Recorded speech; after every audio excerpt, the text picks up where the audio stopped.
சென்னையில அடிப்பைப்புல தண்ணி அடிக்கும் பொழுது தண்ணி சாக்கடை தண்ணி மாதிரி கருப்பா வருது. இதை மக்கள் பயன்படுத்த முடியாமல் 10 நாளா அவதிப்படுகிறார்கள். பகுதியில் போய் கார்ப்பரேஷன் ஆபீஸ்ல கம்ப்ளைண்ட் பண்ணும் பொழுது அவங்க சரி வந்து சரி செய்யறேன்னு என்று சொல்லி ஒரு 4 நாள் கழிச்சு வந்து தான் சரி பண்ண வராங்க. சரி பண்ணிட்டு போன பிறகு மீண்டும் மறுநாள் இதே போல தண்ணீர் வருகிறது. காரணம் என்ன கேட்டா, சாக்கடை கிளீன் பண்றவங்க தண்ணியை உடச்சு விட்டுட்டாங்க அப்படின்னு சொல்லிட்டு வந்து சரி பண்ணிட்டு போறாங்க. திருப்பி 2 நாள்ல தண்ணி இப்படிதான் வருகிறது. மக்கள் இதனால் கடும் அவதிக்கு உள்ளாகிறார்கள்.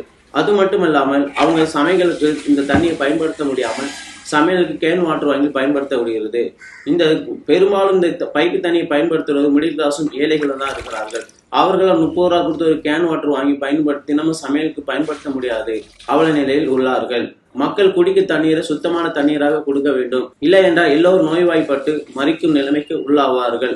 உடனே வில்லிவாக்கம் பகுதியில் உள்ள அரசியல்வாதிகளும் அரசாங்க அதிகாரிகளும் இதை கவனத்தில் எடுத்துக்கொண்டு போர்கள் அடிப்படை இந்த வேலையை தீவிரமாக செய்து மக்களுக்கு நல்ல சுத்தமான தண்ணீரை கொடுக்கும்படி மக்கள் வேண்டி கேட்கிறார்கள்.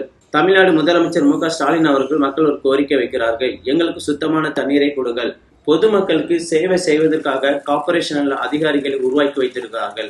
பொதுமக்கள் கம்ப்ளைண்ட் கொடுக்கும்போது அதை உடனடியாக நிவர்த்தி செய்து கொடுக்கும்படி கேட்டுக்கொள்கிறோம். 2 நாள் கழிச்சு 3 நாள் கழிச்சு உங்க சோம்பேறித்தனத்துக்கும் உங்க அசட்டித்தனத்துக்கும் அதை இழுத்து அடிக்காதீர்கள். பொதுமக்கள் தொந்தரவு செய்யாத நல்ல அரசாங்க அதிகாரிகளாக இருங்கள்.